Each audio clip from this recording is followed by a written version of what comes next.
Hello everyone, welcome to my channel civil signal. और आपको पता है कि जो हमारी ज्योग्राफी की रिवीजन सीरीज चल रही है, जिसमें आज हम पार्ट 4 डिस्कस करने वाले हैं, जिसमें हम क्लाइमेटोलॉजी के बारे में सारे जो इम्पोर्टेंट टॉपिक्स है वो डिस्कस करने वाले हैं। इसी के साथ हमारा ज्योग्राफी का जो फिजिकल वाला पोर्शन है वो फिनिश हो जाएगा और हम फिर नेक्स्ट लेक्चर में इंडियन ज्योग्राफी को फिनिश करेंगे। ठीक है, तो ज्योग्राफी का हमारा जियोमॉर्फोलॉजी हो चुका है, ओशियनोग्राफी हो चुका है। आज हम लोग क्लाइमेटोलॉजी डिस्कस करने वाले हैं।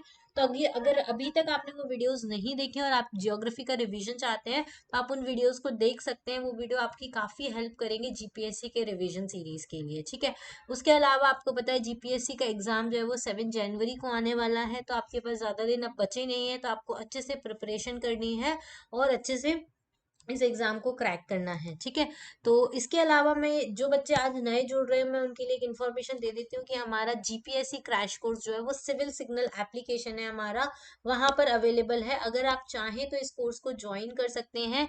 ये जो कोर्स है, जब जीपीएससी का नोटिफिकेशन स्टार्ट आया था 17 अगस्त को, तब से स्टार्ट हो चुका था।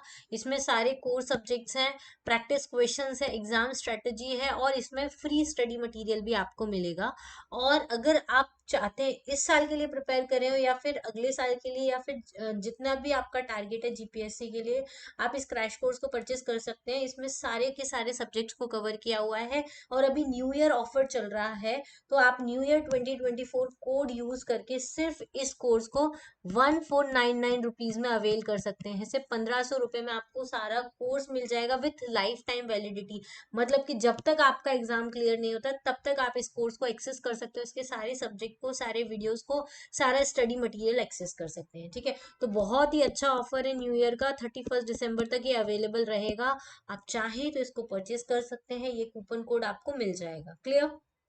नीचे स्क्रीन पे आपको कूपन कोड मिल जाएगा, वहां से आप इसको देख सकते हैं और वहीं पे हमारा कॉन्टैक्ट नंबर भी है। अगर आपको कोई क्वेरी होती है तो आप हमको कॉल कर सकते हैं। क्लियर? चलिए स्टार्ट करते हैं। अब हम क्लाइमेटोलॉजी से ज्यादा टाइम वेस्ट ना करते हुए रिवीजन की तरफ ध्यान देते हैं। तो चलिए, क्लाइमेटोलॉजी क्या होता है? क्लाइमेट से रिलेटेड जो स्टडी होती है उसको हम क्लाइमेटोलॉजी बोलते हैं। इसमें हम लोग जो प्रेशर बेल्ट होते हैं, विंड बेल्ट होते हैं, उनके बारे में डिस्कस करेंगे। सबसे ज्यादा इंपॉर्टेंट टॉपिक क्लाइमेटोलॉजी का है वो है एटमॉस्फेयर, इसके बारे में हम डिटेल में डिस्कस करने वाले हैं। फिर एल नीनो इफेक्ट क्या होता है, ला नीना इफेक्ट क्या होता है, साइक्लोन क्या होता है, एडियाबैटिक लैप्स रेट क्या होती है, ये सारे टॉपिक हम आज की वीडियो में डिस्कस करने वाले हैं। तो वीडियो को एंड तक जरूर देखिएगा। आपके जितने इंपॉर्टेंट टॉपिक हैं जिस पे क्वेश्चंस बनते हैं जीपीएससी एग्जाम में या अदर पीएससी एग्जाम में, वो सब हम लोग आज डिटेल में डिस्कस करने वाले हैं। ठीक है, तो चलो पहले तो हम डिस्कस करेंगे सबसे इंपॉर्टेंट टॉपिक जो है वो है स्ट्रक्चर ऑफ एटमॉस्फेयर। एटमॉस्फेयर का स्ट्रक्चर कैसा है, किस लेयर में क्या क्या होता है, वो सब कुछ डिटेल में पूछा जाता है। तो कितनी लेयर होती है? तो सबसे नीचे होती है ट्रोपोस्फियर, सेकेंड, फिर होती है स्ट्रेटोस्फियर, फिर होती है मीजोस्फियर, फिर होती है थर्मोस्फियर और उसके ऊपर होती है एक्सोस्फियर। ठीक है, तो जो ट्रोपोस्फियर होते हैं उसमें क्लाउड्स पाए जाते हैं और जो एयरप्लेन्स मतलब फ्लाइट्स वगैरह उड़ती हैं वो सब स्ट्रेटोस्फियर में उड़ती हैं। उसके बाद जो सैटेलाइट्स होती हैं ये सब मीजोस्फियर और थर्मोस्फियर में ऊपर उड़ती है। रॉकेट्स वगैरह थर्मोस्फियर में आपको देखने मिलते हैं। और सबसे जो आउटर लेयर होती है उसको हम एग्जोस्फियर बोलते हैं। क्या बोलते हैं? एग्जोस्फियर बोलते हैं। ठीक है, चलिए अब हम ये कितने किलोमीटर पे पाए जाते हैं ये भी पूछा जाता है।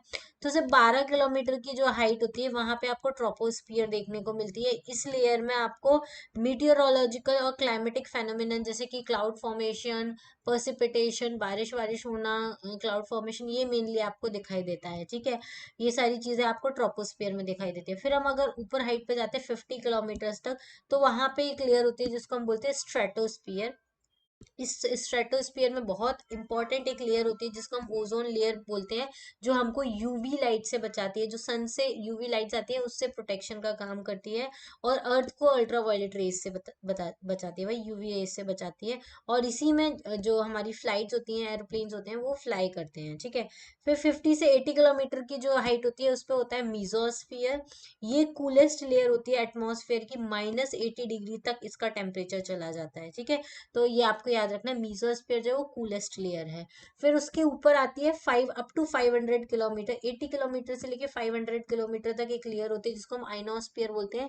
इस लेयर में नॉर्दर्न लाइट्स आपको देखने को मिलती है। इसका टेम्परेचर जो है वो हाई होता है, मतलब कितना हाई होता है, 1500 डिग्री तक पहुंच जाता है। आप सोचो, इसी के जस्ट नीचे वाली लेयर है उसमें टेम्परेचर है -80 डिग्री सेंटीग्रेड, माइनस में है, फ्रीजिंग कोल्ड है। और उसके जस्ट ऊपर आइनोस्फीयर है, तो वहां पे जो टेम्परेचर 1500 डिग्री सेंटीग्रेड है, जिसके वजह से जो एयर में पार्टिकल्स होते हैं वो सब आयोनाइज्ड हो जाते हैं, इसलिए इसको आइनोस्फीयर बोलते हैं। ठीक है। और ये जो लेयर होती है वो मीटियोराइट्स जो होते हैं हमारे, जो स्पेस में घूमते रहते हैं, वो अर्थ से टकराते हैं, उसके पहले वो एटमॉस्फेरिक लेयर से गुजरेंगे, तो वो सारे जो मीटियोराइट्स होते हैं वो अधिकतर आइनोस्फीयर में डैमेज हो जाते हैं, डिस्ट्रॉय हो जाते हैं। ठीक है। फिर 500 से 10,000 किलोमीटर तक की वो जो लेयर होती है उसको हम क्या बोलते हैं, एग्जॉस्फियर बोलते हैं। ये आउटर मोस्ट लेयर होती है और ये बहुत ही कम डेंसिटी होती है, एकदम रेरिफाई होती है। ठीक है। यहीं पे सैटेलाइट्स वगैरह सब हम लोग भेजते हैं। तो एग्जॉस्फियर सबसे आउटर मोस्ट लेयर होती है। अब ग्रीन हाउस इफेक्ट का एक कॉन्सेप्ट ट्रोपोस्फियर में, ये क्या होता है, ये बहुत इंपॉर्टेंट है, इस पे क्वेश्चंस आते हैं, इस वजह से मैंने इसको कवर किया हुआ है।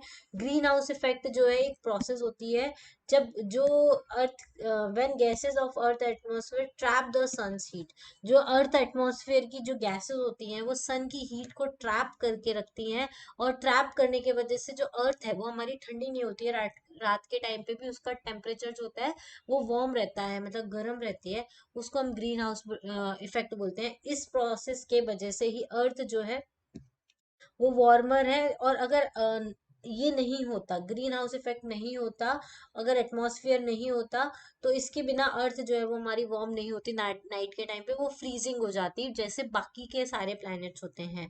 तो ग्रीन हाउस इफेक्ट जो है वो अर्थ को एक कंफर्टेबल प्लेस बनाता है लाइफ जीने के लिए। वो किस लिए बनाता है, जैसे कि जब दिन भर की सनरेज आती हैं उनको ट्रैप कर लेता है, और रात को थोड़ा सा, मतलब बाकी सारे प्लैनेट के कंपैरिजन रात को ऑब्वियसली थोड़ा ठंडा रहता है दिन के कंपैरिजन में, लेकिन फिर भी ऐसी प्लेस रहती है कि हाँ वार्म रहती है हमारी अर्थ। ठीक है। तो ग्रीन हाउस इफेक्ट के वजह से हमारी अर्थ जो है वो कंफर्टेबल प्लेस है लाइफ जीने के लिए। ग्रीन हाउस गैसें जो है वो सनलाइट को पास होने देती हैं एटमॉस्फेयर से, बट वो प्रिवेंट करती है हीट को that the sunlight brings from leaving the atmosphere. मतलब सनलाइट को एंटर तो करने देती है अर्थ में, लेकिन अर्थ से जो एमिट होके री एमिट होके वापस से सनलाइट आती वापस जाती है एटमॉस्फेयर में, उनको ट्रैप कर लेती है, उनको प्रिवेंट करती है। तो ग्रीन हाउस गैसेस जो होती है वो मेनली लॉन्ग वेव जो टेरेस्ट्रियल रेडिएशन होते हैं उनको एब्जॉर्ब करने का काम करती है। देखो, जो सन से अर्थ की तरफ आते हैं वो शॉर्ट वेव रेडिएशन होते हैं, जब अर्थ से एटमॉस्फेयर की तरफ जो रेज एमिट होती हैं वो लॉन्ग वेव रेडिएशन होती हैं। तो ये जो ग्रीन हाउस गैसेस होती है ना, वो लॉन्ग वेव रेडिएशन को एब्जॉर्ब कर लेती हैं और शॉर्ट वेव रेडिएशन को पास होने देती हैं। ठीक है। कुछ मेन ग्रीन हाउस गैसेस आपको पता ही होगा, फिर भी मैं रिवाइज कर देती हूँ। Water vapour, carbon dioxide, methane और ओजोन, ये सबसे इंपॉर्टेंट ग्रीन हाउस गैसेस हैं। क्लियर। चलो, अब ये देखो, ये एक डायग्राम, ये देखो सोलर रेडिएशन जो है वो सन से अर्थ की तरफ आता है, ग्रीन हाउस गैसेस का ही ये डायग्राम है। पहले तो सन से अर्थ की तरफ ये रेडिएशन आ रहे हैं। ठीक है। फिर दूसरा, सम is reflected by the earth and the atmosphere, इसमें से कुछ जो है वो अर्थ रिफ्लेक्ट कर देती है, कुछ एटमॉस्फेयर रिफ्लेक्ट कर देता है। ठीक है। उसके बाद थर्ड नंबर पे क्या होता है, most radiation is absorb by the earth surface and warms it, अधिकतर जो रेडिएशंस आते हैं अर्थ के ऊपर वो एब्जॉर्ब कर लेती है अर्थ, और जिसके वजह से अर्थ जो है वो गर्म रहती है। अब फोर्थ नंबर पे क्या होता है, जो इंफ्रारेड एनर्जी होती है वो रेडिएट होती है फ्रॉम दी अर्थ सरफेस। अभी इंफ्रारेड एनर्जी जो है वो रेडिएट हो रही है अर्थ से। ठीक है। अर्थ से रेडिएट हो रही है, तो अब ये कहाँ जाएगी, एटमॉस्फेयर में जाएगी। लेकिन some of the infrared energy passes through the atmosphere, some is absorbed and reradiate in all the direction by the greenhouse gas molecules warming the earth and lower the atmosphere. ठीक है। समझ में आया कि ये जो infrared energy री emit हो रही है अर्थ से, उसमें से कुछ एनर्जी जो है उसको, वो तो पास हो जाती है एटमॉस्फेयर से, लेकिन कुछ एनर्जी जो होती है उनको ग्रीन हाउस गैसेस जो है वो री रेडिएट कर देती है अर्थ पे, जिसकी वजह से अर्थ जो है वो कैसी रहती है, वार्म रहती है। ठीक है। क्लियर, समझ में आया। अब अर्थ का एनर्जी बजट क्या है, आप ये देखिए।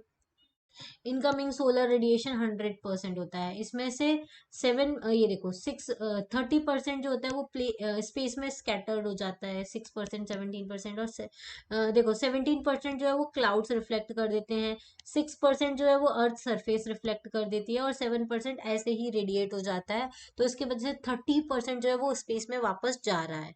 अब बचा हुआ 47%, ये ओशियन और लैंड इसको एब्जॉर्ब कर लेते हैं, और बाकी का बचा हुआ 23% और वो air, water, ozone, clouds, dust, ये सब एब्जॉर्ब कर लेते हैं। समझ में आया? फिर 7%, अब ये जो 47% इसने एब्जॉर्ब किया है वो कंडक्शन के फॉर्म में जाएगा, लेटेंट हीट के फॉर्म में जाएगा, और कुछ ऐसे रेडिएट होता रहेगा। कुछ क्लाउड्स रेडिएट करेंगे, कुछ ऐसे रेडिएशंस होते हैं। एक मिनट।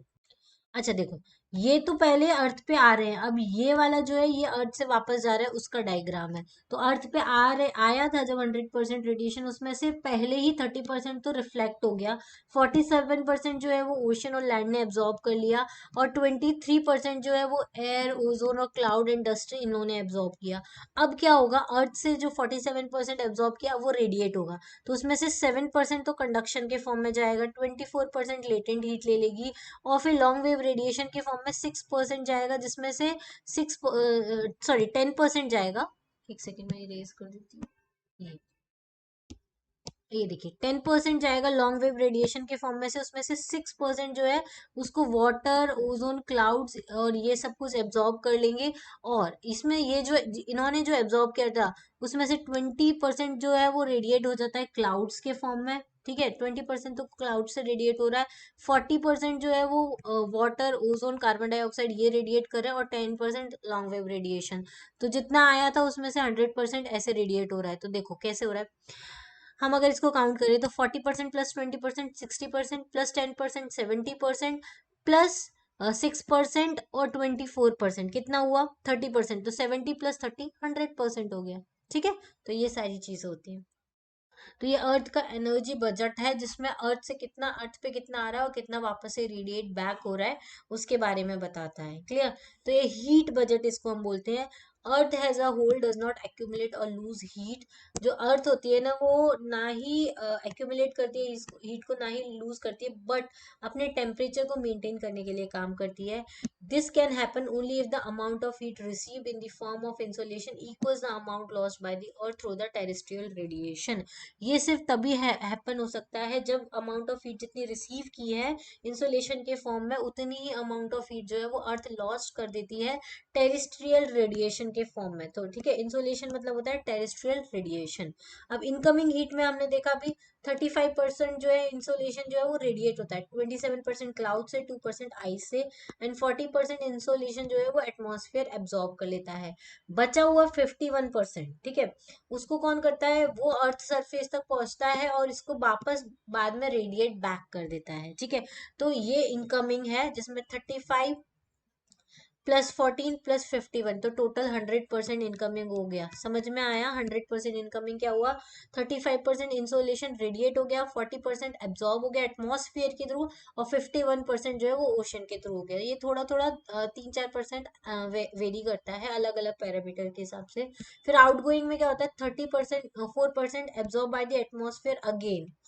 अब जब वापस रेडिएट करेगा मतलब बाहर जाएगा, तो उसमें से 34% वापस से एटमॉस्फेयर क्या कर लेगा, एब्जॉर्ब कर लेगा, 19% latent heat of conduction conduction में चला जाएगा, 17% रेडिएटेड डायरेक्टली टू स्पेस, बाकी का 17% अर्थ डायरेक्टली स्पेस में चला जाता है। फिर atmosphere together radiate back 48% to the space. तो जो एटमॉस्फेयर जो है वो टोटल मिला के 48% जो है वो अर्थ में रेडिएट, पूरा का पूरा इंसुलेशन जो है वो रेडिएट कर देता है बाहर की साइड। क्लियर? चलिए, तो ये होता है। अब एल्बिडो क्या होता है, ये बहुत अच्छा क्वेश्चन है, ये पूछा जाता है एल्बिडो क्या होता है। आपको मेनली ये याद रखना है, जो इनकमिंग हीट होती है और आउटगोइंग हीट होती है उसमें से अधिकतर हीट जो है वो एटमॉस्फेयर में एब्जॉर्ब होती है, कुछ ओशन और लैंड करते हैं, और बाकी लॉन्ग वेव रेडिएशन के फॉर्म में रेडिएट हो जाते हैं, और कुछ ग्रीन हाउस गैसेस उसको एब्जॉर्ब कर लेती है। अब एल्बिडो क्या होता है, ये क्वेश्चन बहुत पूछा जाता है, इसके स्टेटमेंट वाइज क्वेश्चन बहुत आते हैं। This is the amount of insolation reflected by the body. कोई भी बॉडी जो है उसके द्वारा कितना इंसोलेशन रिफ्लेक्ट हो रहा है उसको हम बोलते हैं एल्बिडो। एल्बिडो मतलब कितना वो उसके ऊपर इंसोलेशन होता है, मतलब कितने सनरेज गिर रही है और उसमें से कितना वो रिफ्लेक्ट कर दे रहा है, उसको हम एल्बिडो बोलते हैं। इसको डिफाइन किया जा सकता है ratio of the reflected radiation to the total intercepted radiation, मतलब कितना रिफ्लेक्ट हुआ डिवाइडेड बाय कितना इंटरसेप्ट हुआ, इसको हम क्या बोलते हैं, एल्बिडो बोलते हैं। क्या बोलते हैं, एल्बिडो बोलते हैं। It is describe in terms of percentage of reflected radiation. ये जो है वो डिस्क्राइब किया जा सकता है परसेंटेज के फॉर्म में। ये डिस्क्राइब करते हैं परसेंटेज के फॉर्म में कि कितना परसेंटेज रेडिएशन रिफ्लेक्ट हुआ है। जब सन ओवरहेड होता है तो एल्बिडो लेस होता है क्योंकि रेडिएशन बहुत कम होता है।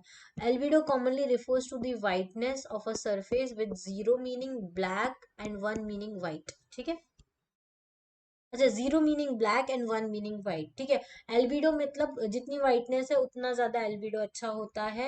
अगर 0 है मतलब कि ब्लैक है, 1 है मतलब कि वाइट है। अगर वैल्यू 0 मीन्स की सरफेस जो है वो परफेक्ट एब्जॉर्बर है, मतलब सब कुछ एब्जॉर्ब कर लेगा और जितनी भी इनकमिंग एनर्जी आ रही है उसको एब्जॉर्ब कर रहा है। अगर 1 है मतलब कि क्या होता है, वो पूरा का पूरा 0 meaning black and 1 meaning white, अच्छा सॉरी, 0 मीन्स वो ब्लैक बॉडी है, वो पूरा का पूरा एब्जॉर्ब कर लेगी। आपने देखा होगा कि जो ब्लैक क्लोथ्स होते हैं वो ज्यादा सन रेज को या हीट को एब्जॉर्ब करते हैं, जबकि जो व्हाइट क्लोथ्स होते हैं वो सारा का सारा जो सन रेज होती है उसको एमिट कर देते हैं। इसलिए व्हाइट कपड़ों में कम गर्मी लगती है, ब्लैक कपड़ों में ज्यादा गर्मी लगती है। तो ब्लैक बॉडी परफेक्ट एब्जॉर्बर कब होगा, जब अल्बिडो 0 होगा, मतलब वो कुछ भी रिफ्लेक्ट नहीं कर रहा है, 0 रिफ्लेक्शन है। 1 कब होगा, जब 100% रिफ्लेक्शन है, तो मतलब कि बॉडी वाइट है, सब कुछ रिफ्लेक्ट कर देगी। अब कौन सी बॉडी का कितना एल्बिडो होता है ये पूछा जाता है एग्जाम में, ये डायरेक्टली दिया होता है, मैच द फॉलोइंग में भी दिया होता है, कॉलम वाइज क्वेश्चंस आते हैं उसमें भी दिया होता है और स्टेटमेंट में भी दिया होता है। तो उसमें आपको पता होना चाहिए। जो फ्रेश स्नो होती है व्हाइट कलर की होती है, तो वो 80 to 90% जो सनलाइट होती है उसको रिफ्लेक्ट कर देती है। इसलिए जहाँ पे स्नोफॉल होता है तो अब लोगों को सन ग्लासेस भी लगाने पड़ते हैं क्योंकि बहुत ज्यादा रिफ्लेक्शन उनको देखने को मिलता है। डेजर्ट में भी सन रिफ्लेक्शन ज्यादा होता है, 35 to 45% एल्बिडो होता है, मतलब इतना वो रिफ्लेक्ट कर देता है। ग्रासेस 26% रिफ्लेक्ट करती हैं, क्रॉप्स 15 करती हैं, और ये जो ब्रिक कॉन्क्रीट्स होते हैं ये 10 to 20% करते हैं, मतलब बहुत कम करते हैं। अधिकतर 80 से 90% ये हीट को एब्जॉर्ब कर लेते हैं। इस वजह से हम किसी बिल्डिंग के पास में से निकलते हैं गर्मी में तो वो बहुत गर्म होती है, वहां से गर्म हीट निकलती रहती है, और वहीं से अगर हम पास में ट्री वाले एरिया से या फिर जहाँ फॉरेस्ट वाले एरिया से निकलते हैं तो वो एकदम ठंडी होती है क्योंकि उसका एल्बिडो ज्यादा होता है, वो रिफ्लेक्ट कर देता है सारी एनर्जी को, जबकि ब्रिक जो होती है वो एब्सॉर्ब करके रखती है। तो ये एल्बिडो का प्रोसेस होता है। अब हम पढ़ेंगे एयर के बारे में। ये बहुत इंपॉर्टेंट कॉन्सेप्ट है, अगर आपने ज्योग्राफी में पढ़ा हो तो आपको पता होगा। इनके हमने बहुत डिटेल वीडियोस भी बनाए हैं, अभी तो हम रिवीजन कर रहे हैं। अगर आपको डिटेल वीडियोस देखने हैं तो आप हमारा क्रैश कोर्स जाके ज्वाइन कर सकते हैं, उसमें फ्री वीडियोस भी डले, आप पहले वो फ्री वीडियोस भी देख सकते हैं कि किस टाइप से हमने रिकॉर्डिंग की है और किस टाइप के हमारे वीडियोस हैं, आप एक बार देख सकते हैं तो उससे आपको काफी ज्यादा हेल्प मिलेगी। ठीक है, चलो। अब एयर जो है उस वो ये बहुत इंपॉर्टेंट कॉन्सेप्ट है एयर के बारे में। देखो, लो प्रेशर कब क्रिएट होता है, हाई प्रेशर कब क्रिएट होता है, विंड का वर्टिकल एयर मोशन किस तरीके से होता है, उसके बारे में क्वेश्चन है। ठीक है, तो देखो, जब एयर कन्वर्ज करेगी तो नीचे की साइड आएगी, एयर सिंकिंग होगी। सिंक होगी मतलब कि किसके ऊपर प्रेशर लगाएगी, पर्टिकुलर एरिया जहाँ पे सिंक हो रही है वहां पे प्रेशर लगाएगी, तो ये हाई प्रेशर जोन बन जाएगा। अब हवा इधर की साइड सिंक हो रही है तो कहीं तो रिफ्लेक्ट करेगी, तो वो इधर इधर इधर उधर जाने लग जाएगी, तो हाई प्रेशर जोन बन जाएगा। जब एयर डाइवर्ज करती है मतलब राइजिंग एयर जो होती है वो डाइवर्ज करती है, अलग अलग डायरेक्शन में डाइवर्ज हो जाएगी, तो ये वाला नीचे वाला एरिया जो है वो खाली हो जाएगा। खाली हो जाएगा तो एयर का प्रेशर कम होगा, एयर का प्रेशर कम होगा तो ये कैसा एरिया बनेगा, लो प्रेशर एरिया बनेगा। तो लो प्रेशर एरिया में क्या होता है, आसपास से इस जगह को भरने के लिए हवाएं आने लग जाएगी, तो इस वजह से लो प्रेशर एरिया में इस तरीके से हवाएं आती हुई दिखती हैं, हाई प्रेशर से हवाएं जाती हुई दिखती हैं। ठीक है, जब एयर नीचे की साइड आएगी कन्वर्ज करेगी तो उसका प्रेशर बढ़ेगा, तो हाई प्रेशर एरिया बनता है। जब एयर ऊपर करती है, राइज करती है, डाइवर्ज होती है, तो वहां से जगह खाली हो जाती है, प्रेशर कम लगने लगता है, तो लो प्रेशर एरिया बनता है। ये बहुत इंपॉर्टेंट कॉन्सेप्ट कॉन्सेप्ट है, बहुत सारे लोगों को समझ ही नहीं आता लो प्रेशर और हाई प्रेशर में क्या डिफरेंस है। तो ये चीज़ है, ठीक है। अब टेम्परेचर लैप्स रेट क्या होती है, तो ये होता है rate of change in temperature observe with the rising latitude altitude, sorry, जैसे जैसे हम ऊपर जाते हैं, अर्थ के एल्टीट्यूड से ऊपर जाते हैं, तो टेम्परेचर चेंज होता जाता है। तो किस रेट से चेंज हो रहा है उसको हम टेम्परेचर लैप्स रेट बोलते हैं। जैसे जैसे हमारा एल्टीट्यूड बढ़ेगा वैसे वैसे हमारा टेम्परेचर जो है वो डिक्रीज होना चाहिए। अगर एल्टीट्यूड के बढ़ने से टेम्परेचर जो है वो इंक्रीज हो रहा है तो वो नेगेटिव टेम्परेचर, जिसको हम टेम्परेचर इन्वर्जन कहते हैं, वो भी अभी हम डिटेल में पढ़ेंगे। टेम्परेचर इन्वर्जन पे बहुत बहुत सारे क्वेश्चंस आपको देखने को मिलेंगे अगर आप प्रैक्टिस सेट लगा रहे हैं, प्रैक्टिस क्वेश्चंस कर रहे हैं, या फिर कोई टेस्ट सीरीज आपने ज्वाइन की है, तो टेम्परेचर इन्वर्जन पे बहुत सारे क्वेश्चंस होते हैं। तो पहले तो हम टेम्परेचर लैप्स रेट क्या होता है, पहले क्या होती है, पॉजिटिव लैप्स रेट होती है जिसमें टेम्परेचर डिक्रीज होता है जैसे जैसे हाइट इंक्रीज होती है। मतलब कि अगर हम ऊपर जाएंगे तो टेम्परेचर डिक्रीज होना चाहिए नॉर्मली, इसको हम टेम्परेचर लैप्स रेट बोलते हैं। जीरो लैप्स रेट कब होती है, जब टेम्परेचर कांस्टेंट होता है विद एल्टीट्यूड, मतलब हम ऊपर बढ़ते जा रहे हैं बढ़ते जा रहे हैं लेकिन टेम्परेचर उतना का ही उतना है, तो इसको कांस्टेंट टेम्परेचर बोलते हैं। फिर एक होता है नेगेटिव टेम्परेचर लैप्स रेट, जिसमें क्या होता है ऊपर जाते हैं तो टेम्परेचर डिक्रीज होता है, लेकिन ऊपर हाइट पे जा रहा है लेकिन टेम्परेचर इंक्रीज होता जा रहा है एल्टीट्यूड के साथ, तो उसको हम बोलते हैं टेम्परेचर इन्वर्जन कंडीशन हो चुकी है वहां पे। आपने देखा होगा कभी भी आप हिल स्टेशन जाते हो तो आप जैसे जैसे एल्टीट्यूड हायर एल्टीट्यूड पे जाते हो तो टेम्परेचर ऑब्वियसली कम होता है। अगर टेम्परेचर इंक्रीज हो रहा है एल्टीट्यूड पे ऊपर जाने पे, तो इसका मतलब है कि वहां पे टेम्परेचर इन्वर्जन है, ठीक है। तो दोनों चीजें हैं, क्लियर। अब ऐसी एक और रेट होती है जिसको हम बोलते हैं एडियाबैटिक लैप्स रेट, ये भी बहुत इंपॉर्टेंट कॉन्सेप्ट है क्लाइमेटोलॉजी का, इसके बारे में हम डिस्कस करेंगे डिटेल में। एडियाबैटिक लैप्स रेट जो है इससे भी बहुत ज्यादा क्वेश्चन जीपीएससी यूपीएससी सब जगह पूछे जाते हैं। लैप्स रेट के बारे में पूछ लिया जाता है कितना लैप्स होता है, तो जो फॉलिंग टेम्परेचर होता है of rising air parcel without losing any internal heat, उसको हम एडियाबैटिक लैप्स रेट बोलते हैं। मतलब कि जो एयर पार्सल होते हैं हॉट एयर के कोल्ड एयर के, ये जो एयर पार्सल होते हैं वो राइज करते हैं ऊपर की साइड, और जब ऊपर की साइड राइज करते हैं तो इनका टेम्परेचर जो है वो फॉल होता है। टेम्परेचर जैसे जैसे हम ऊपर जाते हैं तो टेम्परेचर डिक्रीज होता है जैसे जैसे हाइट इंक्रीज होती है। तो कितना टेम्परेचर लूज होता है जैसे हाइट इंक्रीज होती है, वो रेट जो होती है उसको एडियाबैटिक लैप्स रेट बोलते हैं। The rate at which air packets cool while rising is called adiabatic lapse rate, ठीक है। तो एवरेज एडियाबैटिक लैप्स रेट मतलब कोई भी एयर पार्सल जो है जब वो ऊपर की तरफ अपलिफ्ट करेगा तो कितना उसका टेम्परेचर डाउन होता है, तो 6.4 डिग्री पर किलोमीटर उसका टेम्परेचर जो है वो डाउन होता है। तो एडियाबैटिक लैप्स रेट मतलब एवरेज एडियाबैटिक लैप्स रेट जो होता है वो होता है 6.4 डिग्री पर किलोमीटर। इसका मतलब क्या है कि जो एयर पैकेट है वो अगर 1 किलोमीटर ऊपर जाता है तो उसका टेम्परेचर जो है वो 6.5 डिग्री कम होता है। एयर पैकेट जैसे 6.4 डिग्री कूल डाउन होता है अगर वो 1 किलोमीटर अपवर्ड मूव करता है। तो रेट ऑफ कूलिंग जो है वो डिपेंड करती है कि वाटर वेपर कंटेंट जो है वो कैसा है एयर में, इसलिए adiabatic lapse rate usually differ करती है ड्राई और वेट मॉइस्ट एयर के अकॉर्डिंग। लेकिन एवरेज हम एडियाबैटिक लैप्स रेट जो है वो इतना मान लेते हैं 6.4 डिग्री पर किलोमीटर इतना डिक्रीज होता है, इसको हम एडियाबैटिक लैप्स रेट बोलते हैं। और एडियाबैटिक लैप्स रेट मतलब कि टेम्परेचर में फॉल होना एयर पैकेट के जब वो ऊपर की तरफ मूव करता है, ठीक है। तो इसको हम एडियाबैटिक लैप्स रेट बोलते हैं। इसकी कंडीशंस के ऊपर बहुत क्वेश्चंस आते हैं। देखो जैसे इसमें ये ड्राई एडियाबैटिक लैप्स रेट मतलब हवा अगर ड्राई है और वो ऊपर की तरफ अपलिफ्ट कर रही है तो उसकी जो टेम्परेचर जो है वो जल्दी जल्दी कम होगा। तो 10 डिग्री सेंटीग्रेड पर किलोमीटर भी कम हो सकता है जब ड्राई एयर होती है। तो ड्राई एयर पैकेट का जो टेम्परेचर है वो 10 डिग्री सेंटीग्रेड पर किलोमीटर कम हो सकता है।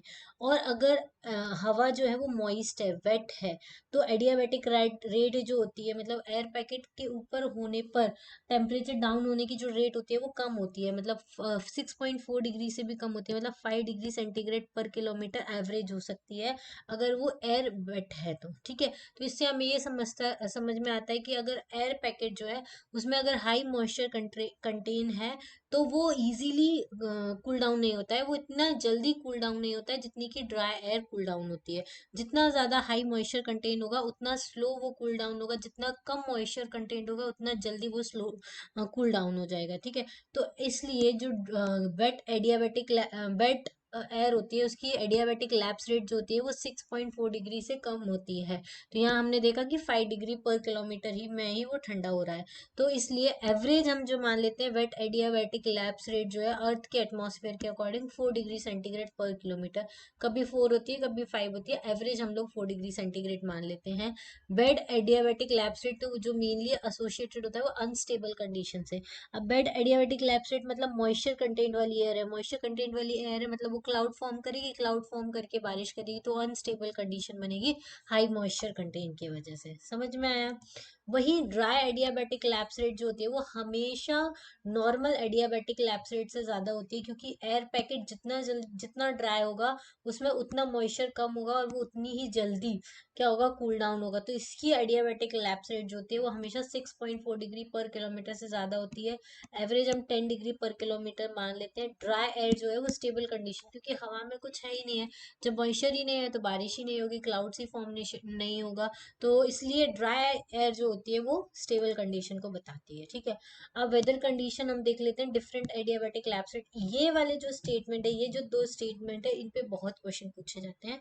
देखो क्या स्टेटमेंट है पहला, अगर एडियाबैटिक लैप्स रेट जो है एंटायर एटमॉस्फेयर की 6 डिग्री पर सेंटीमीटर है तो क्या हुआ, अगर adiabatic lapse rate greater than 6 degree centigrade पर किलोमीटर है तो इसका मतलब वो एयर जो है वो ड्राई होगी। ऑब्वियसली अगर 6 से ज्यादा है एडियाबैटिक लैप्स रेट तो अगर 6 से ज्यादा मतलब 7 हो सकती है, 8 हो सकती है, 9 हो सकती है, 10 हो सकती है, मतलब कि एयर जो है वो ड्राई है।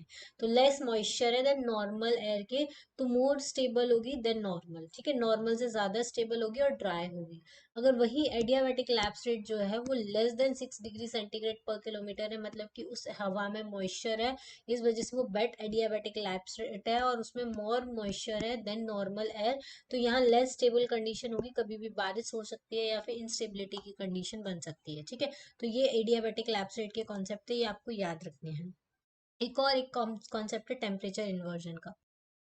टेम्परेचर इन्वर्जन के केस में मैंने पहले आपको बताया था, नॉर्मल कंडीशन में जब हवा ऊपर जाती है तो ठंडी होती जाती है, और जैसे जैसे एल्टीट्यूड बढ़ता है टेम्परेचर कम होता जाता है, जैसे हिल स्टेशन पे होता है। लेकिन अगर हम ऊपर जाएं, एल्टीट्यूड हाई है तो भी अगर टेम्परेचर बढ़ रहा है तो इस केस को हम क्या बोलते हैं, टेम्परेचर इन्वर्जन बोलते हैं। ठीक है, टेम्परेचर यूजुअली डिक्रीज होता है जैसे जैसे एल्टीट्यूड बढ़ता है, लेकिन टेम्परेचर इन्वर्जन के केस में उल्टा होता है, टेम्परेचर भी बढ़ता है हाइट के अकॉर्डिंग। अगर टेम्परेचर भी इंक्रीज हो रहा है, एल्टीट्यूड इंक्रीज हो रही है, तो उसको हम टेम्परेचर इन्वर्जन बोलते हैं। इसको इसमें नेगेटिव लैप्स रेट होता है, इसमें इंक्रीज इन टेम्परेचर होता है विद इंक्रीजिंग एल्टीट्यूड। जैसे जैसे हम हायर नॉर्मल कंडीशन में देखो पहले वार्म एयर होती है, जैसे जैसे ऊपर जाती है कूलर होती है, फिर कोल्ड हो जाती है। टेम्परेचर इन्वर्जन के केस में कूलर एयर होती है, लेकिन बीच में एक लेयर आती है वार्म एयर की, इसकी वजह से ये जो एयर होती है वो ठंडी होने की जगह गर्म हो जाती है और उसके ऊपर वापस कोल्ड एयर होती है।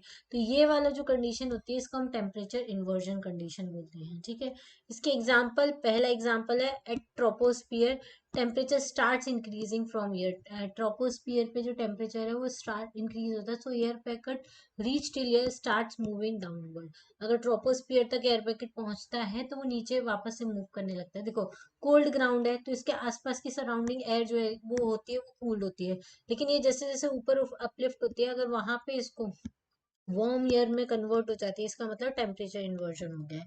सेकंड होता है एक cool winter night, the air above the cold surface gets cool. Cool winter night में क्या होता है, पूरी लैंड जो होता है वो ठंडा हो जाता है, तो उसके सरफेस में जितनी हवा आती है कांटेक्ट में वो सब ठंडी हो जाती है। But the air layer above that cool layer is still warmer than, by going upward air doesn't get cooler but warmer.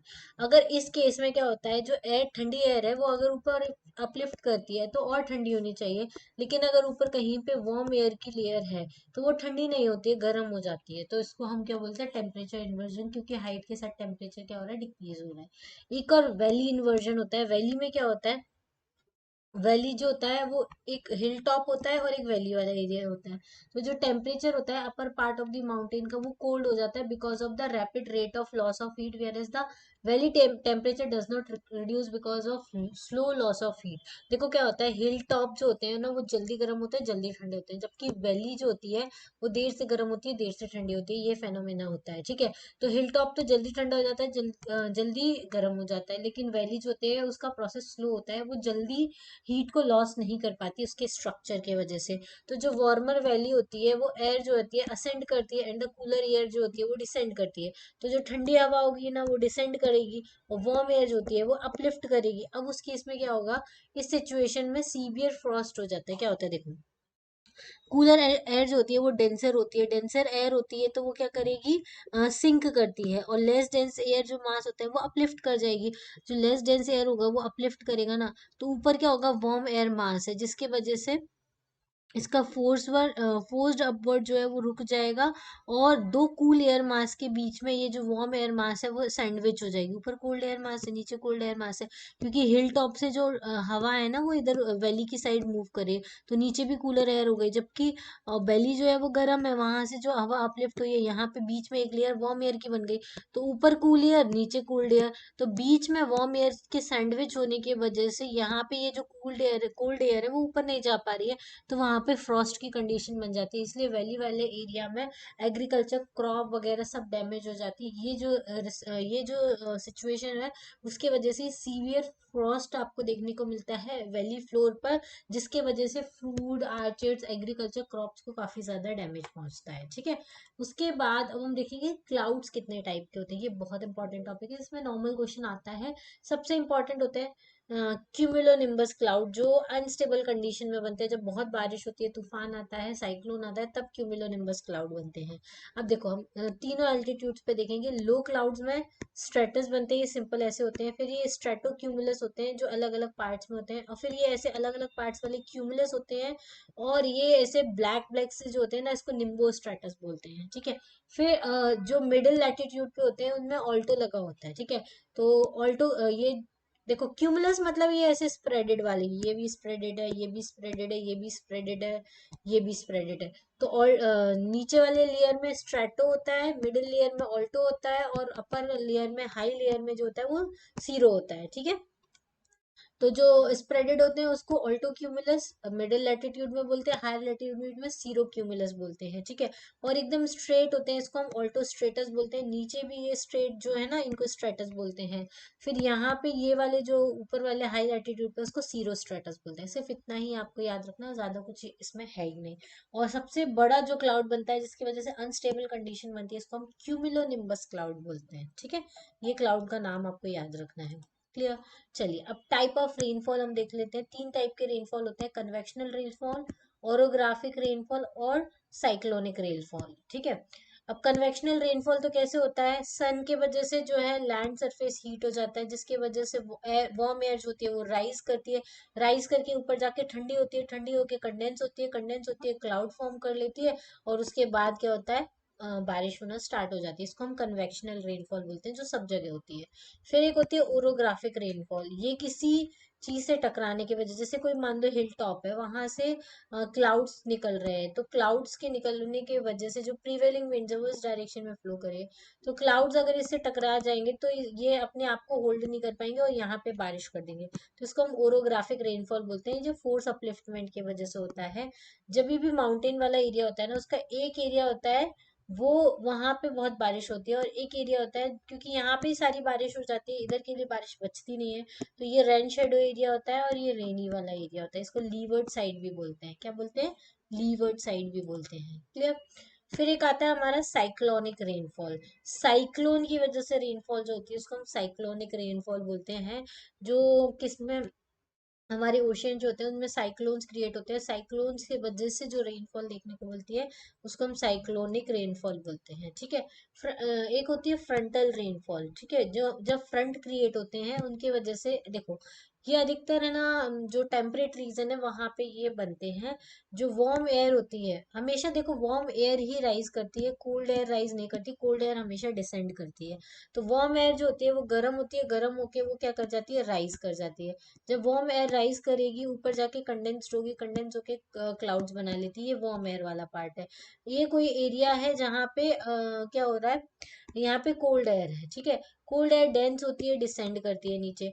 अब वार्म एयर कोल्ड एयर को क्या करेगी, अपलिफ्ट करेगी, अपलिफ्ट करने के बाद क्या होगा, एक बार ये एक फ्रंट बन जाएगा जहाँ पे वार्म एयर जो है वो कोल्ड एयर को क्या कर रही है, अपलिफ्ट कर रही है। तो वहां पे जो वार्म एयर है वो अपने आप को ये जो क्लाउड्स है वो होल्ड नहीं कर पाएंगे और रेन हो जाएगी इस, और ये जो रेन है वो हैवी रेन हो सकती है इस फ्रंट के अलोंग, मतलब यहाँ पे ये वार्म एयर मास है और यहाँ पे कोल्ड एयर मास है, दोनों आपस में टकराएंगे, वार्म फ्रंट बनेगा। अगर वार्म वाला एयर ज्यादा एक्टिव है तो इसके वजह से जो रेनफॉल होती है उसको हम फ्रंटल रेनफॉल बोलते हैं, ठीक है। अब एक और इम्पॉर्टेंट चीज है प्रेशर बेल्ट्स क्या होते हैं। ये जो हवाएं चलती हैं वो एक पर्टिकुलर डायरेक्शन में चलती हैं, क्यों चलती है, उनके इनके चलने के पीछे कौन से प्रेशर बेल्ट्स लगे होते हैं वो हम देखेंगे।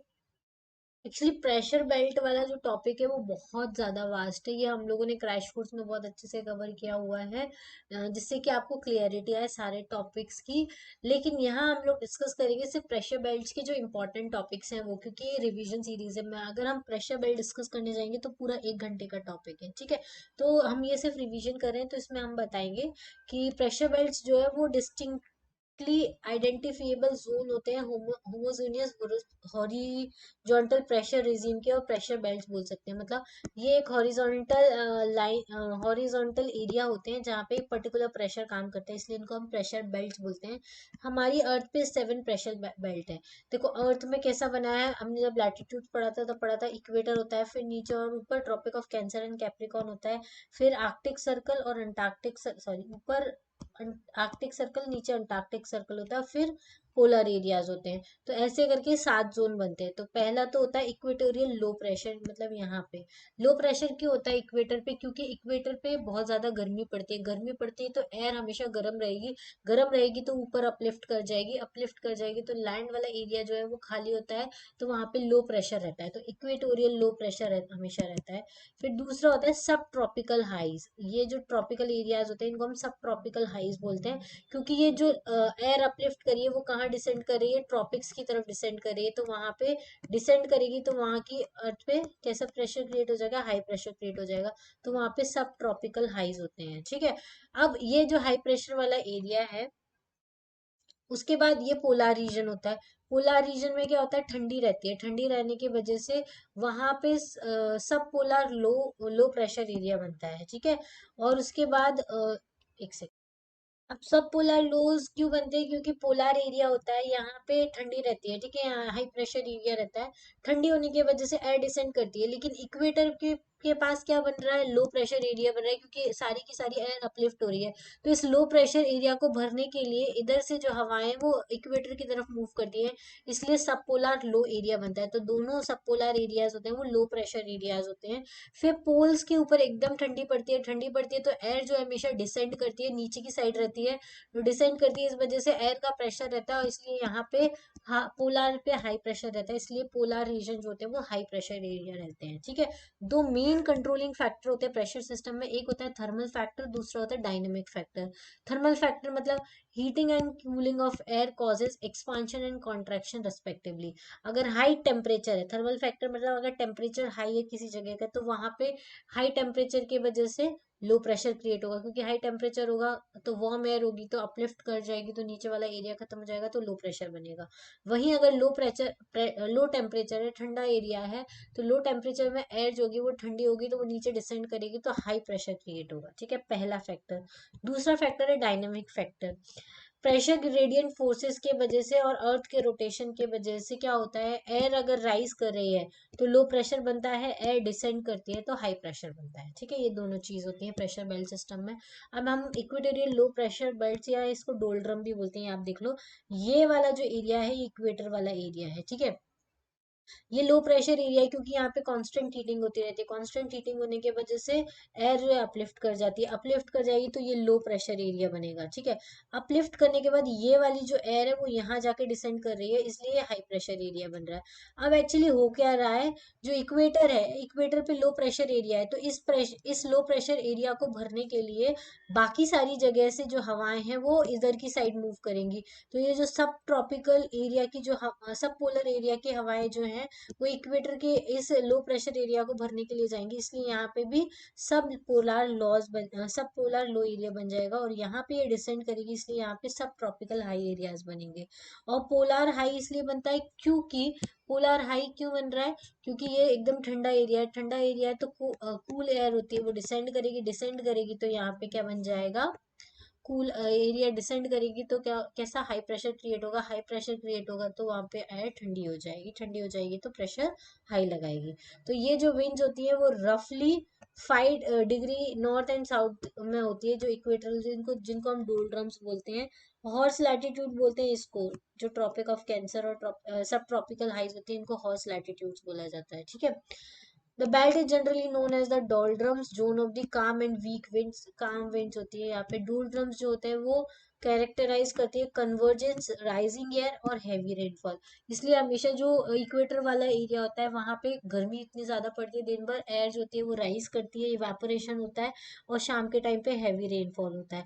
ये इसी एरिया को हम इंटर ट्रॉपिकल कन्वर्जेंस जोन भी बोलते हैं, और इसको थर्मल इक्वेटर भी बोलते हैं, और इसको equatorial belt of variable winds और काम विंड्स भी बोला जाता है। यहाँ पे कांस्टेंट इंसुलेशन होता है, एयर जो होती है वार्म हो जाती है, वार्म होके अपलिफ्ट करती है तो लो प्रेशर क्रिएट होता है, क्लाउड फॉर्मेशन होता है, इंस्टेबिलिटी की कंडीशन होती है, तो हर दिन इवनिंग के टाइम पे क्या होती है, बारिश होती है, और क्यूमुलोनिम्बस क्लाउड बनते हैं तो कन्वेक्शनल रेनफॉल होता है। क्लियर? चलिए, अब नेक्स्ट हम पढ़ेंगे साइक्लोन के बारे में। एक्चुअली साइक्लोन होता क्या है, ये बहुत इंपॉर्टेंट टॉपिक है क्लाइमेटोलॉजी का, और ये बहुत इंपॉर्टेंट कॉन्सेप्ट भी है, साइक्लोन कैसे बनता है। साइक्लोन एक्चुअली होता कुछ नहीं है, इंटेंस लो प्रेशर होता है। इंटेंस लो प्रेशर मतलब बहुत लो प्रेशर क्रिएट हो गया है। बहुत लो प्रेशर कब क्रिएट होगा, जब पूरी की पूरी हवा जो है वो ऊपर अपलिफ्ट कर जाएगी, वार्म एयर जो है ऊपर अपलिफ्ट करेगी, ऊपर अपलिफ्ट करेगी तो क्लाउड्स फॉर्म करेगी। बड़े क्लाउड्स अगर फॉर्म करती है तो उसके वजह से हैवी रेनफॉल हो सकती है और साइक्लोन्स आ सकते हैं। तो एयर जो है, अब ये लो प्रेशर एरिया बन गया तो सारे सराउंडिंग की एयर जो है वो इस लो प्रेशर एरिया को, क्योंकि हवा क्या होती है, हाई प्रेशर से लो प्रेशर की तरफ भागती है, ठीक है, ये हमेशा याद रखना। तो जहां पे भी लो प्रेशर एरिया क्रिएट होगा तो जितने आसपास के एरिया होगा हाई प्रेशर वाला, वो सारी एयर जो है इस एरिया की तरफ कन्वर्ज करेगी और क्लोज आइसोबार बना लेगी। नॉर्दर्न हेमीस्फीयर में एंटी क्लॉकवाइज डायरेक्शन में बनता है। लो प्रेशर की कंडीशन क्या होती है, एक तो थर्मली इंड्यूस, क्योंकि हाई टेम्परेचर है, जिसके जैसे कि इक्वेटर पे होता है, हाई टेम्परेचर है तो लो प्रेशर क्रिएट हो गया, लो प्रेशर क्रिएट हो गया तो उसकी वजह से हवाएं इधर की साइड भरेंगी और कन्वेक्शनल रेनफॉल हो जाता है इक्वेटर पे। डायनामिकली इंड्यूस रीजन क्या है, अपलिफ्टमेंट हो गया वार्म एयर का, जिसकी वजह से लो प्रेशर क्रिएट हो गया, जैसे कि सब पोलर लो प्रेशर बेल्ट होते हैं। ये क्या होते हैं यहाँ पे, सब पोलर लो प्रेशर बेल्ट पे क्या होता है, सारी की सारी हवा जो है वो किधर जाने लग जाती है, इक्वेटर की तरफ जाने लग जाती है, और इसलिए यहाँ पे फ्रंटल रेनफॉल होता है। क्लियर, समझ में आया? अब फ्रंटल साइक्लोन्स क्या होते हैं, कोल्ड एयर मास जो होता है वो हमेशा वार्म एयर मास को पुश करता है, जिसके वजह से फोर्स्ड अपलिफ्टमेंट हो जाता है वार्म एयर मास का, और लो प्रेशर एरिया क्रिएट होता है। हमेशा अपलिफ्ट जो है वो वार्म एयर मास ही होगा, कोल्ड एयर मास नहीं होता। कोल्ड एयर मास जो होता है वो हैवी होता है, वो डिसेंड करता है। वार्म एयर मास जो होता है वो हल्का होता है तो वो इजीली अपलिफ्ट करता है। तो कहीं पे भी अगर फ्रंट बनेगा कोल्ड एयर मास और वार्म एयर मास का, तो चाहे एक्टिव कोल्ड एयर मास हो या वार्म एयर मास हो, हमेशा अपलिफ्ट कौन सा होगा, वार्म एयर मास होगा। और उसमें अगर मॉइस्चर होगा, अगर ज्यादा मॉइस्चर कंटेंट होगा तो हैवी रेनफॉल होगा, साइक्लोनिक कंडीशन बन सकती है। और ऐसा जो केस होता है फ्रंटल साइक्लोन वाला, वो सिर्फ टेम्परेट रीजन में ही होता है। ये देखो आप इस डायग्राम में देख रहे हो, तो ये वाले जो रीजन है टेम्परेट रीजन है, यहाँ पे ही फ्रंटल साइक्लोन्स आता है। ये मिडिल और हाई लैटिट्यूड्स में आता है, फ्रंटल जोन्स बनते हैं, लैंड और सी दोनों पे आ सकता है, और लार्जर एरिया को कवर करता है। डेवलप कैसे होता है, जब कोल्ड एयर मास और ये वार्म एयर मास को अपलिफ्ट कर देता है तो उसके वजह से फ्रंटल साइक्लोन बनता है। फिर ये कोल्ड फ्रंट एक्टिव रहता है, वार्म फ्रंट एक्टिव रहता है, जब तक कि वार्म फ्रंट पूरा खाली नहीं हो जाता तब तक ये हैवी रेनफॉल होता रहता है, और ये मैच्योर स्टेज में पहुंच जाता है, उसके बाद ये जो है वो डिसिपेट होने लगता है और साइक्लोन जो है वो खत्म हो जाता है, ठीक है। अब हम देखेंगे इनके डिफरेंसेस भी हम देखेंगे, फ्रंटल साइक्लोन और ट्रॉपिकल साइक्लोन में डिफरेंसेस क्या है। अब पाथ एंड डिस्ट्रीब्यूशन क्या है फ्रंटल साइक्लोन का, तो ये हायर लैटिट्यूड्स पे आपको देखने को मिलता है। तो ये अधिकतर यूएसए वाला एरिया जो है वहाँ पे आपको फ्रंटल साइक्लोन देखने को मिलता है, चाइना के वाले एरिया में आपको फ्रंटल साइक्लोन देखने को मिलेगा, यूरोप में आपको फ्रंटल साइक्लोन देखने को मिलेगा, साउथ अमेरिका में यहाँ पे, और ऑस्ट्रेलिया के वहाँ, ठीक है। ऑलवेज वेस्ट और ईस्ट डायरेक्शन में ये होता है, ठीक है, वेस्ट टू ईस्ट डायरेक्शन में जाता है, मतलब ये ईस्ट है, ये वेस्ट है, ये वेस्ट टू ईस्ट डायरेक्शन में फ्लो करता है क्योंकि ये वेस्टर्लीज के इन्फ्लुएंस में होता है। ग्रेजुअल मूवमेंट होता है, प्रेडिक्टेबल वेदर होता है, बहुत धीरे धीरे ग्रेजुअली मूव करता है, साइक्लोन की तरह बहुत फास्ट, ट्रॉपिकल साइक्लोन की तरह बहुत फास्ट मूव नहीं करता, ग्रेजुअली मूव करता है। तो इसके वेदर को प्रेडिक्ट किया जा सकता है कि कितनी देर और रेनफॉल होगी और कितनी देर नहीं होगी और कब से कब तक होगी, ठीक है। वही एक हमारा आता है ट्रॉपिकल साइक्लोन जो इंडिया में भी आता है, और ये बहुत ही अनप्रिडिक्टेबल है और बहुत ही ज्यादा डीवेस्टेटिंग होता है ये, ठीक है। इसको नॉर्थ अमेरिका में भी आता है, इसको हरिकेन बोलते हैं नॉर्थ अमेरिका में, चाइना में इसको टाइफून बोलते हैं। ये लेट समर में आता है। लेट समर में क्यों आता है? क्योंकि जब बहुत गर्मी पड़ती है तो बहुत ज्यादा टेम्परेचर हाई हो जाता है, टेम्परेचर हाई होने के वजह से, हाई टेम्परेचर की वजह से लो प्रेशर एरिया क्रिएट होता है। जब intense low pressure area create होता है तभी साइक्लोन क्रिएट होता है, ठीक है। तो सरफेस टेम्परेचर इंक्रीज हो गया, इसके वजह से लो प्रेशर एरिया क्रिएट हुआ, तो कन्वर्जेंस होगा एयर का around the low pressure zone. सारे एरिया से जो हवा है वो उस लो प्रेशर एरिया को भरने के लिए आएगी, और जिसके वजह से जितनी भी मॉइस्ट और वेट एयर है वो अपलिफ्ट करेगी, अपलिफ्ट करेगी, तो एब्सोल्यूट इंस्टेबिलिटी की कंडीशन बनेगी क्योंकि क्लाउड फॉर्मेशन हो जाएगा, ज्यादा से ज्यादा मॉइस्चर अपलिफ्ट होगा, लेटेंट हीट ऑफ इवेपोरेशन होगा, क्यूमुलोनिम्बस क्लाउड्स बनते जाएंगे और वो साइक्लोन में कन्वर्ट हो जाएगा। फिर कोरियोलिसिस फोर्स के वजह से इनको स्पाइरल मूवमेंट मिलेगा एयर का, इसलिए घूमती हुई एयर दिखती है हमको जब साइक्लोन आते हैं, ठीक है। तो ये ऐसे जैसे घूमती हुई आती है, ये हमको साइक्लोन की वजह से मिलते हैं। How tropical storms are form, tropical storms देखो कैसे फॉर्म हो रहे हैं। हाई ह्यूमिडिटी है, ओशन टेम्परेचर 26 डिग्री सेंटीग्रेड हो गया है, जिसकी वजह से मेन कंट्रीब्यूटिंग फैक्टर यही है कि सी सरफेस का टेम्परेचर बढ़ गया है, जिसकी वजह से वाटर इवेपोरेट होगा ओशन सरफेस से, और वो कम, जब वो कांटेक्ट में आएगा कोल्ड एयर का, और वो क्या फॉर्म कर लेगा, क्लाउड्स फॉर्म कर लेगा। तो जब एक कॉलम बन जाएगा लो प्रेशर का, जो जिसके लो प्रेशर एरिया का सेंटर में, जिसके अराउंड सारी विंड जो है वो क्या करने लग जाएगी, ब्लो करने लग जाएगी, तो पूरा एक लो प्रेशर एरिया बन जाएगा उसके सराउंड में, उसको भरने के लिए हाई प्रेशर विंड्स जो है वो मूव करने लग जाएगी। इसके वजह से एक प्रेशर एरिया बनेगा सेंट्रल कॉलम में, जो वीक होता जाएगा, और जो स्पीड है विंड की वो उसके अराउंड जो है वो इंक्रीज होती जाएगी। तो इस तरीके से जो साइक्लोन है वो क्रिएट होता है। क्लियर? अब मैच्योर ट्रॉपिकल साइक्लोन क्या होता है? तो इंटेंसिफिकेशन होता है लो प्रेशर का। अब क्या होता है देखो, ये जो साइक्लोन है इसके बीच का वो जो एरिया होता है ना, इसको आई बोलते हैं। आई क्यों बोलते हैं वो अभी हम देखेंगे। ये जो है ये कन्वेक्शन करंट से जो ऊपर जा रहे हैं, ये कूल डेंस एयर है, जो क्या हो गई, ठंडी हो गई है, अब ये इसने क्लाउड्स फॉर्म कर लिए हैं। ये वार्म मॉइस्ट एयर है जो क्या कर रही है, कंटिन्यूस ऊपर अपलिफ्ट हो रही है, ये हरिकेन विंड्स और रेन आती रहती है। अब कन्वर्जिंग एयर जो है वो वाटर सरफेस के नियर होती है, सर्कुलेटिंग एयर जो होती है वो राइज करती है और कोरियोलिसिस फोर्स की वजह से रोटेट करती रहती है। डाइवर्जिंग एयर जो होती है वो टॉप ऑफ द साइक्लोन, यहाँ पे डाइवर्जिंग एयर जो है वो इधर से डाइवर्ज करती रहती है, जो एयर अपलिफ्ट हुई है वो इधर से डाइवर्ज करती रहती है, ठीक है। तो ये सारी चीजें होती हैं। अब होगा क्या देखो, आई ऑफ द ट्रॉपिकल साइक्लोन, ये वो जो बीच वाला एरिया है इसको आई ऑफ द ट्रॉपिकल साइक्लोन बोलते हैं। जो सेंटर है साइक्लोन को उसको आई ऑफ द ट्रॉपिकल साइक्लोन बोलते हैं। ये प्रेशर डिफेक्ट है, यहाँ पे ये जो एरिया है इसको प्रेशर डिफेक्ट बोलते हैं, बिकॉज आई पे एक नैरो स्ट्रीम ऑफ विंड जो है वो डिसेंड कर रही है। देखो सारी एयर जो है वो ऊपर अपलिफ्ट कर रही है, अपलिफ्ट करके डाइवर्ज कर रही है, डाइवर्ज करके ये कहाँ जाएगी, तो ये बीच वाला जो एरिया है वहां पे डिसेंड करेगी, डिसेंड करेगी, तो ये वाला जो एरिया है, सब जगह लो प्रेशर एरिया क्रिएट हुआ, लेकिन ये जो बीच वाला एरिया होता है, एक सेकेंड, ये जो बीच वाला एरिया है यहाँ पे क्या हो गया, एयर डिसेंड करने की वजह से हाई प्रेशर एरिया क्रिएट हो गया, जिसको हम क्या बोलते हैं, प्रेशर डिफेक्ट हो गया है। और ये आई वाला पोर्शन जो होता है वो वहां पे क्लियर स्काई होता है, ठीक है।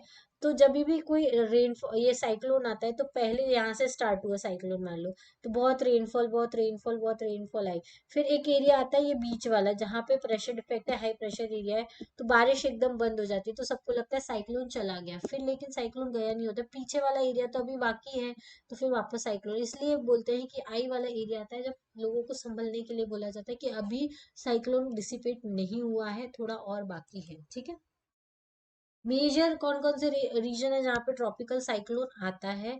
तो मेनली ट्रॉपिकल एरियाज में आपको देखने को मिलता है, ये देखो इंडिया वाले और ये इधर वाले एशिया वाले एरिया में, फिर नॉर्थ अमेरिका और साउथ अमेरिका के बीच वाला जो एरिया है ट्रॉपिकल एरियाज में आता है, फिर ऑस्ट्रेलिया अफ्रीका के ये वाले एरियाज में ट्रॉपिकल साइक्लोन आपको देखने को मिलता है, ठीक है। तो जून से ये कौन सा टाइम होता है, एक सेकेंड, देखो जून से नवंबर के टाइम पे इधर वाले एशिया वाले एरिया में साइक्लोन आता है। अगस्त से अक्टूबर के बीच में नॉर्थ अमेरिका साउथ अमेरिका के बीच में साइक्लोन आता है। और जनवरी मार्च के बीच में ये जो हमारा सदर्न हेमिस्फीयर है, मतलब कि ऑस्ट्रेलिया एंड अफ्रीका, इन वाले एरिया में, क्योंकि बहुत ज़्यादा टेम्परेचर बढ़ जाता है सी सरफेस का, क्योंकि जब हमारे यहाँ पे ठंडी होती है नॉर्दर्न हेमिस्फीयर में, तब सदर्न हेमिस्फीयर में गर्मी होती है। तो जनवरी से मार्च के टाइम पर ऑस्ट्रेलिया वाले साइड में, मतलब सदर्न हेमिस्फीयर में गर्मी होगी।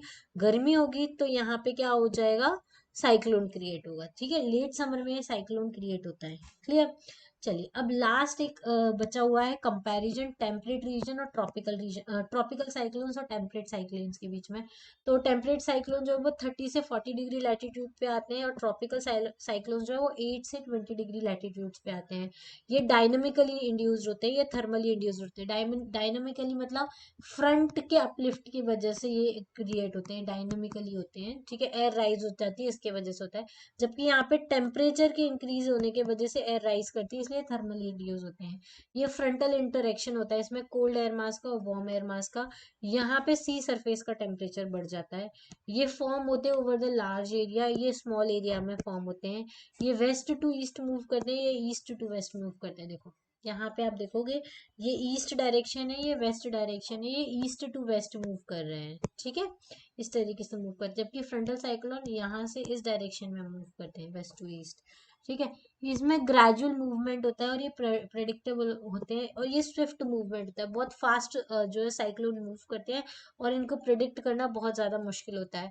इसमें जो विंड स्पीड होती है वो 40 से 50 किलोमीटर पर आवर होती है। इसकी जो विंड स्पीड होती है वो 120 किलोमीटर पर आवर से भी ज़्यादा होती है, बहुत ज़्यादा स्पीड होती है विंड की। ठीक है, इस वजह से साइक्लोन बोलते हैं हम इसको।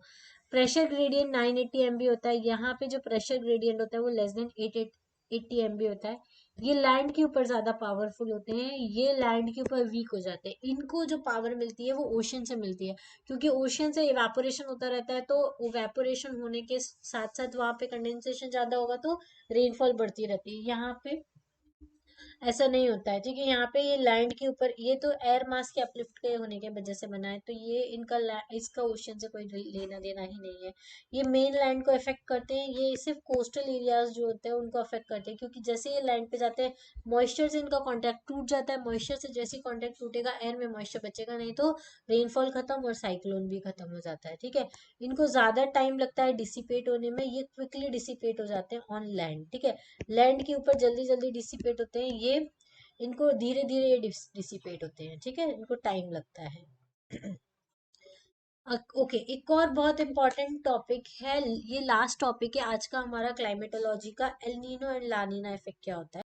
मैं इस वीडियो को इसलिए इतना लंबा बना रही हूँ क्योंकि इससे आपको एक ही वीडियो में सारी क्लाइमेटोलॉजी पता चल जाए, नहीं तो आपको अलग अलग वीडियो स्विच करना पड़ेगा।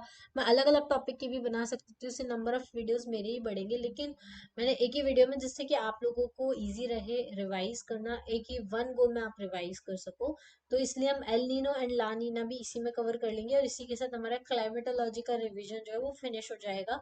फिर हम नेक्स्ट लेक्चर में इंडियन ज्योग्राफी पढ़ेंगे। इंडियन ज्योग्राफी में हम सारे प्लेन्स माउंटेन्स और रिवर सिस्टम ऑफ इंडिया, जिनके ऊपर बहुत क्वेश्चंस आते हैं, वो हम पढ़ने वाले हैं। ठीक है, तो आइए लास्ट टॉपिक है, इसको फिनिश करते हैं, El Nino and La Nina effect क्या है। और इनको डिटेल में पढ़ना हो तो मैंने आपको पहले भी बताया है, जो बच्चे अभी तक जुड़े हुए हैं उनको मैं बताऊंगी कि आप जीपीएससी क्रैश कोर्स का हमारा सिविल सिग्नल ऐप डाउनलोड कर लीजिए। वहाँ पे बहुत सारे क्रैश कोर्स के जो कुछ वीडियोस हैं लॉन्ग, वो फ्री हैं, आप उसमें देख के आराम से देख के उसको परचेज कर सकते हैं। ठीक है, चलिए अब हम स्टार्ट करते हैं, El Nino and La Nina effect क्या होते हैं। तो एल नीनो और ला नीना इफेक्ट एक अलग तरीके का इफेक्ट होता है, जो यहाँ पे क्रिएट होता है, यहाँ पे बनता है ये। ठीक है, ये वाला एरिया होता है, यहाँ पे बनता है। अब ये कैसे बनेगा मैं आपको बताती हूँ। एक वॉकर सेल होता है जो साउथ पैसिफिक एरिया में काम करता है। साउथ पैसिफिक, अच्छा सॉरी, नहीं वहां नहीं बनता, यहाँ नहीं बनेगा एक्चुअली, सॉरी गलत है, मैंने अफ्रीका इसके बीच में नहीं बनता, यहाँ से यहाँ तक बनता है, मतलब ऑस्ट्रेलिया और साउथ अमेरिका के बीच में बनता है, इन दोनों, क्योंकि यहाँ ये दोनों आपस में कनेक्टेड है, हमारी अर्थ गोल है ना, ये तो सिर्फ हम लोग देखने के लिए। अब ये साउथ अमेरिका और ये ऑस्ट्रेलिया के बीच में यहाँ पे ये एरिया बनता है। अब देखिए, आपने देखा होगा ये साउथ अमेरिका है, ये ऑस्ट्रेलिया है। आपको एक और बेटर अंडरस्टैंडिंग के लिए ये वाला वीडियो देखिए। ये ऑस्ट्रेलिया है और ये साउथ अमेरिका है। इन दोनों के बीच में ये एरिया क्रिएट होता है जिसको हम वॉकर सेल बोलते हैं, ठीक है। तो अब यहाँ पे हम देखेंगे नॉर्मल कंडीशन में क्या होता है। ये जो ऑसिलेशन होते हैं वो प्रेशर ग्रेडियंट्स में होते हैं, एयर सर्कुलेशन में होते हैं हर 2 से 3 साल के अंदर साउथ पैसिफिक ओशन में। ये साउथ पैसिफिक ओशन है, ये पैसिफिक ओशन का ही पार्ट है। ऑस्ट्रेलिया के इधर पैसिफिक ओशन आता है, साउथ अमेरिका के इधर भी पैसिफिक ओशन आता है, और ये साउथ वाला पार्ट है, इसलिए इसको साउथ पैसिफिक बोलते हैं, ठीक है। क्या बोलते हैं, सदर्न ऑसिलेशन भी इसको बोला जाता है, या फिर एल नीनो सदर्न ऑसिलेशन भी इसको बोलते हैं। क्लियर। चलो इसके बारे में डिटेल में देखेंगे। अब देखो, यहाँ पे नॉर्थ अमेरिका है, यहाँ साउथ अमेरिका है, यहाँ ऑस्ट्रेलिया है, और यहाँ पे एशिया आता है, ठीक है। इन दोनों के बीच की बात चल रही है। अब जो साउथ इक्वेटोरियल करंट होते हैं, देखो अब इसको कंपेयर करके पढ़ो, आपको ज्यादा समझ में आएगा। अभी थोड़ा कंफ्यूजन हो रहा था, तो अब देखो ये ऑस्ट्रेलिया वाला पार्ट है। एक सेकेंड, इधर देखते हैं। हाँ, ये ऑस्ट्रेलिया है, ये साउथ अमेरिका है, और ये हमारा नॉर्थ अमेरिका है, ये एशिया है, ये पैसिफिक ओशन है। इसका ये साउथ वाला पार्ट जो है, ये वाला, इस यहाँ पे ये वॉकर सेल क्रिएट हो रहा है। एक्चुअली हो क्या रहा है, जो साउथ इक्वेटोरियल करंट है, जो इक्वेटर से पोल की तरफ जा रहा है, साउथ इक्वेटोरियल करंट है। अब इक्वेटोरियल करंट है तो गर्म होगा, तो ये साउथ इक्वेटोरियल करंट जो है वो हॉट वाटर को यहाँ पे पाइल अप कर रहा है नॉर्दर्न ऑस्ट्रेलिया में, जिसकी वजह से यहाँ ऑस्ट्रेलिया का सरफेस टेम्परेचर बढ़ रहा है, ठीक है। इसकी वजह से नदर्न ऑस्ट्रेलिया में क्या आता है, रेनफॉल आता है, क्योंकि यहाँ का सरफेस टेम्परेचर बढ़ेगा, इवेपोरेशन बढ़ेगा, इवेपोरेशन बढ़ेगा तो रेनफॉल आएगा। तो नॉर्दर्न ऑस्ट्रेलिया में जो रेनफॉल है वो सदर्न साउथ इक्वेटोरियल करंट के वजह से आ रहा है। फिर जो डाइवर्जिंग एयर है, अब क्योंकि यहाँ पे इक्वेटर करंट के पाइलअप होने की वजह से सरफेस टेम्परेचर बढ़ा, तो इवेपोरेशन हुआ तो एयर अपलिफ्ट हुई होगी। तो जो एयर अपलिफ्ट हुई है, अब वो डाइवर्ज करेगी, डाइवर्ज करके एयर जो है वो किधर जाएगी, डाइवर्ज, जो ऑस्ट्रेलिया की डाइवर्जिंग एयर है वो पेरुवियन कोस्ट की तरफ मूव करेगी। किधर मूव करेगी, पेरुवियन कोस्ट की तरफ, मतलब कि इधर की साइड मूव करेगी। डाइवर्जिंग एयर जो है यहाँ की, ये पेरुवियन कोस्ट की तरफ मूव करेगी, ठीक है। अब they descend at the Peruvian coast. अब यहाँ पे अगर ये आएगी, पेरुवियन कोस्ट पे डिसेंड करेगी, तो हाई प्रेशर क्रिएट होगा। हाई प्रेशर क्रिएट होगा तो यहाँ पे ये हाई प्रेशर क्रिएट होने की वजह से ठंडी हवा यहाँ आएगी, तो डेसिकेटिंग इफेक्ट देगी किसको, अटाकामा डेजर्ट को, क्योंकि मॉइस्चर नहीं होगा। हाई प्रेशर एरिया क्रिएट होगा तो एयर में मॉइस्चर नहीं होगा, मॉइस्चर नहीं होगा तो यहाँ पे कैसा इफेक्ट देगा, अटाकामा डेजर्ट को क्या देगा, ये डेसिकेटिंग इफेक्ट देगा। तो इस तरीके से जो वॉकर सेल है आपका वो कंप्लीट हो रहा है। समझ में आया। यहाँ से पहले इधर हवा जा रही है, ठीक है, इक्वेटोरियल करंट जा रहा है, यहाँ पे हवा अपलिफ्ट हो रही है, और इक्वेटोरियल अपलिफ्ट होने के बाद वो कहाँ डिसेंड कर रही है, यहाँ पे डिसेंड कर रही है, यहाँ पेरुवियन कोस्ट पे, और यहाँ अटाकामा डेजर्ट को क्या दे रही है, वार्मिंग इफेक्ट दे रही है, ठीक है, डेसिकेटिंग इफेक्ट दे रही है। अब जैसा कि आप देख रहे हैं कि जो साउथ इक्वेटोरियल करंट है वो वाटर को कहाँ से ले जा रहा है, ईस्ट से वेस्ट डायरेक्शन में ले जा रहा है, ईस्ट से वेस्ट डायरेक्शन में लेके जा रहा है। यहाँ ये ईस्ट डायरेक्शन है, यहाँ से ये वेस्ट डायरेक्शन में लेके जा रहा है, जिसकी वजह से it led water from bottom to come up and take the space. अब ये यहाँ से जब यहाँ लेके जाएगा, तो यहाँ वाला जो पानी है ये इधर चला गया, तो यहाँ पे नया जो न्यूट्रिएंट रिच वाटर है वो ऊपर आएगा, जिसकी वजह से ये जो पेरुवियन कोस्ट है यहाँ पे क्या हो जाएगी, अप वेलिंग हो जाएगी। अप वेलिंग और डाउन वेलिंग आपने पढ़ा होगा डिटेल में, जब हम ये पढ़ते हैं तब आपको पढ़ना होता है। अप वेलिंग और डाउन वेलिंग क्या होती है, ओशन करंट्स और टाइड वाले टॉपिक में आपने पढ़ा होगा। तो देखो क्या हो रहा है एक्चुअल में, ये थोड़ा मुश्किल सा टॉपिक है, लेकिन आपको इजीली समझ में आएगा। इक्वेटोरियल करंट यहाँ जा रहा है, पानी यहाँ पाइल अप हो रहा है, तो यहाँ का जो पानी है वो खाली हो रहा है, खाली हो रहा है, तो नीचे से नया पानी जो है वो ऊपर आएगा। ऊपर आएगा तो अप वेलिंग होगी। अप वेलिंग में क्या होता है, न्यूट्रिएंट रिच वाटर जो होता है वो ऊपर आता है। ऊपर आने की वजह से यहाँ पे रिच फिशिंग ग्राउंड बनेगा। क्या बनेगा, रिच फिशिंग ग्राउंड बनेगा। इस वजह से पेरुवियन कोस्ट जो है वहां पे फिशिंग एक्टिविटी अच्छी हो जाती है नॉर्मल ईयर्स में, ठीक है। नॉर्मल ईयर्स में ये होता है। क्या हो रहा है, पहले यहाँ से यहाँ साउथ इक्वेटोरियल करंट जा रहा है, यहाँ पे बारिश अच्छी हो रही है, यहाँ की हवा अपलिफ्ट कर रही है, वो पेरिबियन कोस्ट पे यहाँ डिसेंड कर रही है, जिसकी वजह से यहाँ पे जो डेजर्ट है उसको डेसिकेटिंग इफेक्ट मिल रहा है। साथ में ये पानी इधर पाइल अप हो रहा है, तो यहाँ का पानी खाली हो रहा है, तो नीचे का पानी ऊपर आ रहा है, जिसकी वजह से यहाँ पे फिशिंग ग्राउंड अच्छा क्रिएट हो रहा है, ये नॉर्मल ईयर्स में होता है। अब एल नीनो ईयर में क्या हो जाएगा, उल्टा हो जाएगा। उल्टा हो जाएगा मतलब क्या होगा, weaker wind move warm vast water east. अब ये जो विंड्स हैं वो क्या करेंगी, वाटर को ईस्ट में मूव करेंगी, जिसके वजह से जो डायरेक्शन है वॉकर सेल की वो एकदम रिवर्स हो जाने वाली है। अभी जो इस डायरेक्शन में चल रहा था वो इस डायरेक्शन में चलेगा। तो जब हवाएं अभी हवा इस डायरेक्शन में चल रही थी तो साउथ इक्वेटर करंट जो है वो अच्छे से यहाँ पाइल अप हो रहा था। अब हवाएं इस डायरेक्शन में चल रही है तो ये जो पाइल अप हो रहा है नॉर्दर्न ऑस्ट्रेलिया में, ये जो है वो वीक हो जाएगा। तो वीक पाइलिंग होगी नॉर्दर्न ऑस्ट्रेलिया में, ठीक है। नॉर्दर्न ऑस्ट्रेलिया में वीक पाइलिंग होगी जिसकी वजह से वेस्ट पैसिफिक पूल वीक बनेगा। ओशियन वाटर जो है वो move towards the Peruvian coast, creates low pressure system over there. अब ये जो ओशियन वाटर है वो पेरिबियन कोस्ट पे मूव करेगा, मूव करेगे करके यहाँ पे लो प्रेशर सिस्टम बनाएगा और रेनफॉल होगी अताकामा डेजर्ट में, ठीक है। क्योंकि एयर जो है वो राइज करके डिसेंड नहीं कर रही है। अब ये वाला जो पानी है, क्योंकि हवा इस डायरेक्शन में जा रही है, तो ये हवा जो है इधर जाके क्या करेगी, यहाँ पे पानी ऊपर आएगा। ऊपर आएगा तो इसके वजह से क्या होगा, रेनफॉल होगी अटाकामा डेजर्ट में। और जो राइजिंग और डाइवर्जिंग विंड है वो पेरू पे, वो पेरू में डिसेंड करेंगी ओवर ऑस्ट्रेलिया। सॉरी, सॉरी, देखो अब क्या होगा, आप सोचो एल नीनो ईयर में हवा का डायरेक्शन इस डायरेक्शन में हो जाने वाला है, ये डायरेक्शन में। तो जो साउथ इक्वेटोरियल करंट यहाँ इकट्ठा होता है ना, इसकी पाइलिंग कम हो जाएगी। अब ये हवा इस डायरेक्शन में मूव कर रही है ना, तो इस वजह से जो इक्वेटोरियल करंट है वो यहाँ पे पाइल अप होगा। यहाँ पे पाइल अप होगा तो इस वजह से इस एरिया का सरफेस टेम्परेचर बढ़ जाएगा और एयर राइज करेगी और अटाकामा डेजर्ट में क्या होगा, बारिश होगी। जो बारिश नॉर्दर्न ऑस्ट्रेलिया में होती थी पहले, अब वो कहाँ पे हो रही है, पेरू में होने लग गई, जिसकी वजह से अट्टाकामा डेजर्ट में बारिश होगी। और डेजर्ट में बारिश होने का कोई मतलब नहीं है। अब यहाँ पे बारिश हो गई, सरफेस टेम्परेचर बढ़ा, तो जो राइजिंग एयर होगी वो डाइवर्ज करेगी, डाइवर्ज करके कहाँ डिसेंड करेगी, ऑस्ट्रेलिया की साइड में डिसेंड करेगी। और यहाँ पे क्या बनेगी, हाई प्रेशर कंडीशन बनाएगी। हाई प्रेशर कंडीशन बनाएगी जिसकी वजह से नॉर्दर्न ऑस्ट्रेलिया में क्या हो जाएगा, ड्रॉट की कंडीशन बनेगी, मतलब नॉर्दर्न ऑस्ट्रेलिया में सूखा पड़ जाएगा, ठीक है। तो एल नीनो ईयर में एकदम उल्टा हो गया। क्या हो गया, जहां पे बारिश होती थी वहां सूखा पड़ गया, और जहां सूखा पड़ता था, डेजर्ट होता था, वहां पे बारिश हो गई। तो ये एल नीनो ईयर जो होता है, ये ऐसा ऑसिलेशन जो होता है वो 2 से 3 साल में होता है। अब इसका इम्प्लीकेशन क्या हो गया, रिवर्स बॉकर सर्कुलेशन हो गया। एल नीनो जो है वो ड्रॉट कंडीशन लेकर आता है कहाँ पे, एंड एल नीनो ईयर जो है वो ड्रॉट कंडीशन लेके आएगा ऑस्ट्रेलिया में, उसके आसपास वाले एरिया जैसे कि इंडोनेशिया वगैरह। इसलिए वहाँ पे आपको फॉरेस्ट फायर देखने को मिलती है एल नीनो ईयर में।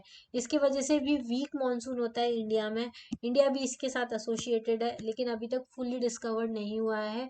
ग्लोबली इसका बहुत ज्यादा इफेक्ट पड़ता है, ग्लोबल वार्मिंग होती है एल नीनो ईयर में। एल नीनो ईयर में ग्लोबल वार्मिंग और ज्यादा बढ़ जाती है। ये लिमिटेड एरिया में होता है, लेकिन इसका ओवर द ग्लोब आपको इम्प्लीकेशन देखने को मिलता है, ठीक है। तो इंडोनेशिया और ऑस्ट्रेलिया वाले एरिया में यहाँ पे ड्राइंग इफेक्ट हो जाता है, डेसिकेटिंग इफेक्ट होता है। वहीं पेरू के कोस्ट पे जहाँ बारिश नहीं होनी चाहिए वहां पे बारिश हो जाती है, ठीक है। तो पूरा का पूरा जो वॉकर सेल होता है वो रिवर्स हो जाता है। अब इसी का जस्ट उल्टा ला नीना में होता है। ला नीना में क्या होगा, जो नॉर्मल कंडीशन है ना उसको स्ट्रेंथन हो जाएगी, स्ट्रेंथन हो जाएगी तो क्या होगा, नॉर्दर्न ऑस्ट्रेलिया में जो जहाँ बारिश होती थी वहाँ बहुत ज्यादा बारिश होगी। पेरू में जहाँ पे क्या होता था, अपवेलिंग होती थी पानी की और डेसिकेटिंग इफेक्ट मिलता था डेजर्ट को, तो वो और ज्यादा हो जाएगा। तो बहुत ज्यादा अपवेलिंग होगी तो बहुत ज्यादा फिशेज ऊपर आ जाएगी, तो ओवर फिशिंग हो जाएगी, तो मार्केट मार्केट भी क्रैश कर जाएगा। तो ज्यादा भी बुरा है और कम भी बुरा है। अब देखो, इंटेंसिफिकेशन हो जाएगा वॉकर सेल का लानीना वाले ईयर में। देखो एल नीनो में इस डायरेक्शन में हवा चलती है, इधर वाटर पाइल अप हो जाता है। लानीना में इसी डायरेक्शन में हवा चलेगी और नॉर्दर्न ऑस्ट्रेलिया में बहुत सारा वाटर पाइल अप होगा, जिसकी वजह से सरफेस टेम्परेचर बढ़ेगा, जिसकी वजह से नॉर्दर्न ऑस्ट्रेलिया में जो है वो हेवी रेनफॉल आपको देखने को मिलेगा। उस टाइम पे मानसून भी इंडिया में अच्छा होगा, और यहाँ पे ज्यादा बारिश होगी तो यहाँ वाला एरिया जो है, यहाँ पे सारी एयर जो है वो डिसेंड करेगी। तो यहाँ हाई प्रेशर बढ़ेगा, हाई प्रेशर बनेगा तो डेसिकेटिंग इफेक्ट जो है अटकामा में, मतलब अटकामा में भी ड्रॉट आएगा बहुत ज्यादा। और यहाँ पे अपवेलिंग अच्छी होगी पेरू वाले रीजन में। तो उसका भी एक अच्छा इफेक्ट की जगह गंदा इफेक्ट ये पड़ेगा कि बहुत ज्यादा फिशिंग हो जाएगी, तो इसकी वजह से जो फिशिंग बिजनेस है पेरुवियन कोस्ट का, वो एकदम ही क्रैश कर जाएगा, प्राइसेस जो है वो बहुत ज्यादा क्रैश हो जाएंगे ओवर ओवर फिशिंग की वजह से। तो वो भी अच्छा नहीं है। तो लानीना भी अच्छा नहीं है, एलनीनो भी अच्छा नहीं है। दोनों ही कंडीशन में जो है वो क्या होता है, लॉस हो जाता है नॉर्दर्न ऑस्ट्रेलिया और पेरुवियन कोस्ट को। तो इसको हम बोलते हैं El Nino and La Nina. Typical circulation pattern है जो अभी तक किसी को समझ में नहीं आया। कभी डायरेक्शन चेंज हो जाती है, एल नीनो वाली ईयर में इस डायरेक्शन में हवाएं चलती है, सॉरी, एल नीनो में हाँ इस डायरेक्शन में चलती हैं, ला नीना में इस डायरेक्शन में चलती हैं। एल नीनो में रिवर्स हो जाता है वॉकर सेल, और ला नीना में स्ट्रेंथन हो जाता है, इंटेंसिफिकेशन हो जाता है वॉकर सेल का। ठीक है, ये दोनों चीजें हैं, आपको ये दोनों चीजें याद रखनी है। एल नीनो क्या होता है, ला नीनो क्या होता है।